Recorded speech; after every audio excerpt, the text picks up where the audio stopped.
Bien-aimés, shalom. Shalom. Nous bénissons le Seigneur pour ce matin où nous voulons encore entrer chez vous. Yeah. Nous voulons vous présenter un nouveau thème, toujours dans notre thème principal qui est « Y a-t-il quelque chose d'étonnant à notre Dieu ?» Mais aujourd'hui, avec notre maman Claude, nous voulons avoir un sous-thème qui va présenter lui-même. Ainsi donc, nous voulons recommander ces instants entre les mains de Dieu. Nous vous prions d'incliner la tête dans la prière.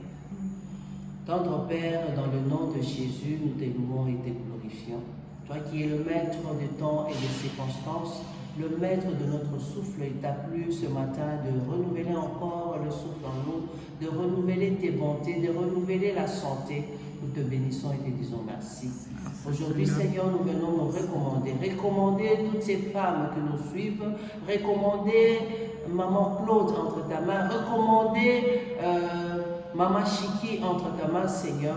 Laisse que toi-même, tu puisses les utiliser puissamment selon tes plans. Parce que dans tes plans éternels, Dieu, tu nous utilises sans nous, tu nous utilises sans demander. Éternel, ce matin, nous voulons que tu parles sans demander. Tu touches le cœur de quelqu'un sans demander. Tu inclines le cœur d'une femme sans demander. Tu relèves une femme sans demander. Parce que tu connais le besoin.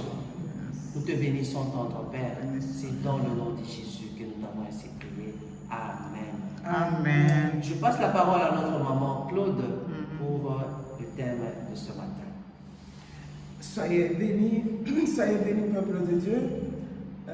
Merci, maman pasteur Chiki, de m'accorder cette opportunité où je vais parler au peuple de Dieu. Et nous disons merci au Saint-Esprit qui lui seul détient le secret de la volonté de Dieu pour qu'il puisse nous inspirer dans ces instants.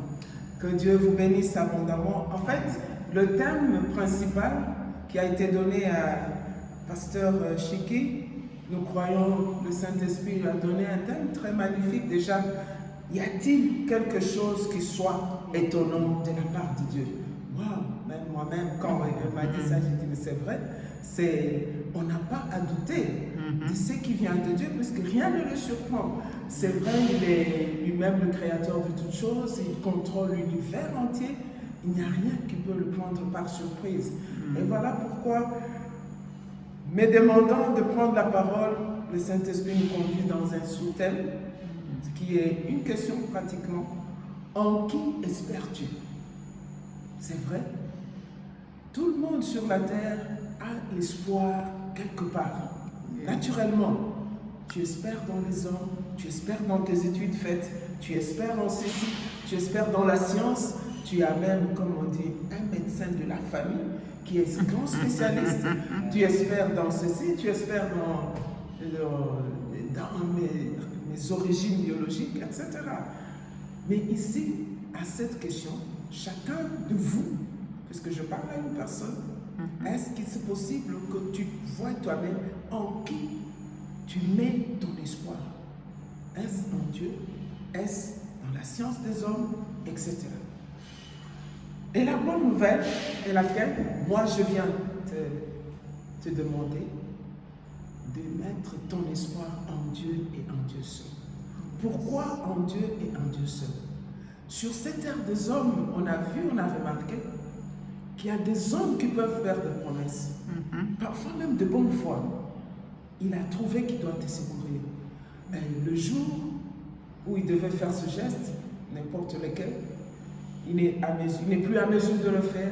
Les hommes sont limités par les circonstances, limités par le temps, limités par certains problèmes imprévus de la vie.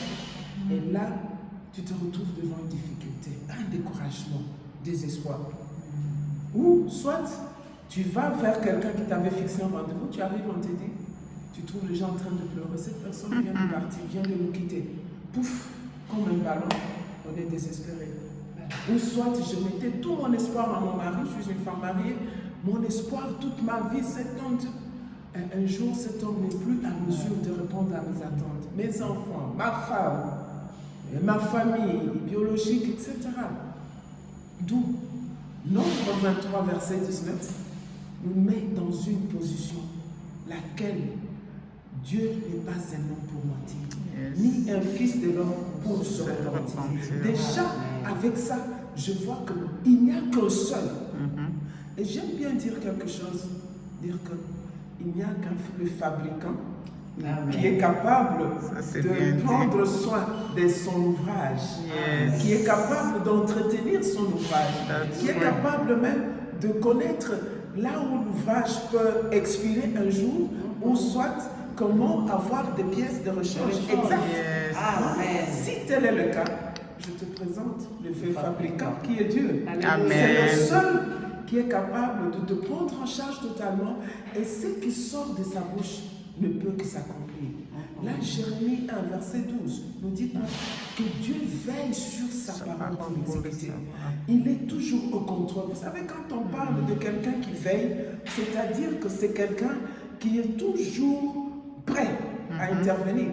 C'est quelqu'un qui ne tourne pas de regard ni à gauche à droite, il veille sur ce qu'il a dit. Quand Dieu libère une parole, il doit l'exécuter. Et voilà pourquoi j'aime bien notre thème que le Seigneur a donné à sa servante, qui est, on voit Abraham, c'est le sujet d'Abraham, vous pouvez aller lire dans Genèse 18. Abraham a vu ces hommes se présenter devant lui. Il les a reçus. Je me suis arrêté quelque part, j'ai dit, mais comment Abraham tout d'un coup a cru que ces hommes venaient, c'est Dieu qui vient lui parler au travers de ces hommes. C'est puisque Abraham avait directement eu cette grâce d'accepter dans ce Dieu qui n'était pas le Dieu de ses pères. Il a cru dans le Dieu qui n'était pas le Dieu de ses pères. Et voilà que là, il reçoit ce message qu'on lui donne. Mais notre bien-aimée Sarah, maman Sarah, dans les coulisses, a rigolé. Comme pour dire, écoute, à mon âge ici, est-ce que ces choses pareilles peuvent être possibles? Alors là, nous voyons dans les éléments que j'énumérais tout à l'heure, tu espères en quoi ou en qui? Dans la science des hommes, dans ce qui est biologique, donc l'âge me bloque quelque part, puisqu'à cet âge, chose pareille, impossible. Ou soit, on a toujours dit, les gens disent, la science m'a démontré ceci, cela. Écoutez-moi, laissez-moi vous dire, c'est une petite parenthèse, je suis moi-même du corps médical, mais écoute, les médicaments qu'on avait utilisés l'autre fois, vous voyez comment la science change. Les produits. Aujourd'hui, si vous allez sur Internet, vous trouverez des longues listes des médicaments qui ne peuvent plus être utilisés, mais qui ont été utilisés. Est-ce que vous êtes déjà posé la question de savoir qu'est-ce que ces produits-là ont produit, il faut se répéter, dans le corps des gens avant qu'on en découvre les inconvénients. Voilà. Avant qu'on découvre les inconvénients, ça a déjà eu de l'impact dans le corps des gens. Alors doit-on toujours espérer? J'espère dans un médecin, je veux le voir, il me dit, je te donne 3 jours de vie, je te donne 1 année de vie, tu vas bientôt mourir. Alors ton espoir est fixé maintenant sur les dires d'un homme, et une créature, plutôt que le créateur. Comment ne pas aller vers le fabricant, le créateur, qui est notre Dieu? Notre espoir doit se tourner vers Dieu.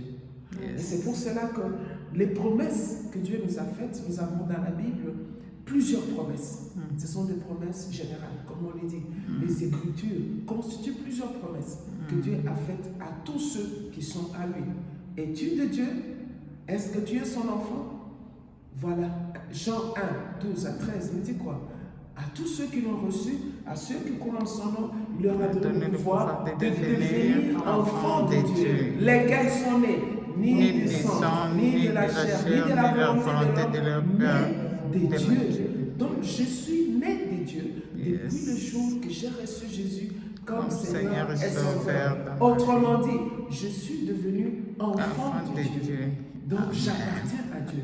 Les promesses de Dieu pour son peuple, pour ses enfants, ce sont des promesses. Elles sont des promesses générales. Mais il y a aussi des promesses particulières. Les promesses que Dieu t'a faites, toi seul, en secret. Il t'a dit quoi? Mais aujourd'hui, comment tu peux te retrouver au bas de l'échelle, puisque tout ce que Dieu m'a dit ne marche pas, rien ne marche, j'ai attendu. Et comme l'ennemi aime bien un terrain de désespoir, il viendra te dire, culpabilité, puisque tu as fait ça, et toi, tu vas croire que c'est Dieu qui te parle. Dieu ne fait jamais quelque chose qui est contraire à sa parole. Tout à fait. La Bible nous dit, maintenant, il n'y a point de condamnation pour tous ceux qui sont en Jésus-Christ, car la loi de l'esprit de vie nous a affranchis de la loi du péché et de la mort. En Jésus-Christ, nous avons été affranchis. En d'autres termes, justifiés, libérés. Si une telle voix vient pour t'anéantir, te ramener au bas de l'échelle, vous t'élever contre la foi, contre cette voix, dire que je suis né de Dieu, je suis enfant de Dieu, je suis bénéficiaire de toutes les promesses de mon Père, elles sont miennes. C'est ainsi que Habakkuk nous le dit. Nous allons lire Habakkuk. Voilà ce qu'Habakkuk nous dit.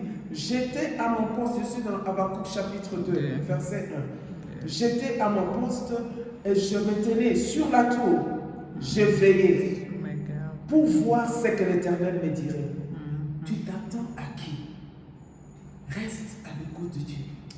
Et il ajoute, il dit, ainsi que je répliquerai après ma plainte. Au verset 2, l'Éternel m'adressa la parole et il dit, très important, qu'est-ce que Dieu t'a dit? Quelles sont les promesses qu'il t'a faites? Voilà ce qu'Habakkuk écrit. L'Éternel lui dit ceci, écris la prophétie, grave-la sur les tables, afin qu'on la lise couramment. Bien-aimé, ce que Dieu t'a dit, tu peux le publier, puisque tu es sûr que ça va s'accomplir. Pour que tout le monde sache, le jour que cela va remonter à surface, les gens diront non, c'est ce que Dieu a dit. Gloire au Seigneur. Soyez bénis. Amen. Le verset 3 nous dit, car c'est une prophétie dont le temps est déjà fixé. Elle marche vers son terme.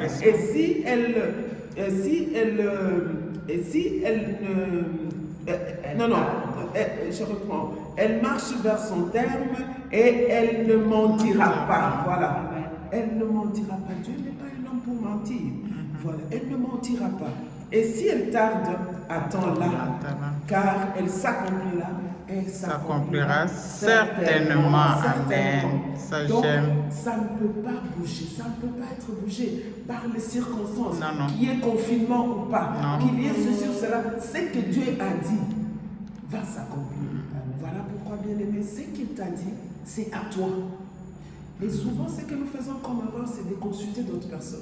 Voilà ce que Dieu m'a dit, mais comment? Non, il t'a dit à toi. C'est toi qui as entendu. La voix que tu as entendue, c'est la voix de Dieu. Écoute, c'est le même Dieu qui a parlé à Abraham. C'est le même qui a parlé à tous nos ancêtres dans la foi. Et c'est le même qui a créé l'univers entier par sa parole. Donc, c'est cette même parole. C'est de la même provenance, la même source qui est Dieu. Donc, ça ne peut que s'accomplir. Et voilà pourquoi, bien-aimés, nous venons vous encourager à ne pas vous asseoir dans les plaintes, des murmures, des gémissements. Vous êtes enfants de Dieu. Une espèce ne peut mettre naissance qu'à une espèce semblable. Vous êtes enfants de Dieu, vous êtes Dieu, vous êtes esprit. Vous avez la capacité dans votre bouche de parler aux circonstances, d'amener les choses à l'existence. Dieu m'a dit que je suis ceci et je l'établis chaque jour. Je le déclare. Les gens peuvent me trouver comme fou, mais je sais une chose, c'est que la folie des hommes, c'est ça la sagesse de Dieu. Et je vais rester là-dedans. Dans l'attente, ces choses vont certainement s'accomplir. Parce que Dieu est fidèle. J'aime bien ce que la Bible nous dit dans Hébreux 10, verset 23. La Bible dit ceci, confessons l'espérance de notre foi. Pourquoi? Puisque c'est lui qui a fait la promesse est fidèle. Reste dans la confession de ta foi continuellement. N'abandonne pas. Puisque plus que tu le déclares, tu es en train d'attirer ces choses vers toi. Voilà pourquoi je t'en supplie. Ce Dieu-là, il est fidèle. Il n'a pas changé. Ce qu'il a fait pour tel, il peut le faire aussi pour toi. Reste dans la foi, puisque tu es enfant de Dieu. Si tu ne l'es pas encore, nous allons te demander d'accepter Jésus comme Seigneur et Sauveur dans ta vie, et tu verras que toutes ces choses prévues pour ces enfants seront aussi ton partage. Que Dieu nous bénisse, et que Dieu bénisse notre chaîne dans sa présence Dallas, que le Seigneur continue à bénir sa servante Chiki. C'est pas facile d'accepter dans un lieu étranger, tu acceptes de servir le Seigneur sans tourner des regards à gauche, à droite. Non, nous bénissons sa servante pour tout ce que le Seigneur va faire, puisqu'il en fera encore davantage avec elle. Maman. Que Dieu vous bénisse. Que vous bénisse aussi au sentier. Soyez abondamment bénis. Amen. Merci. Bye.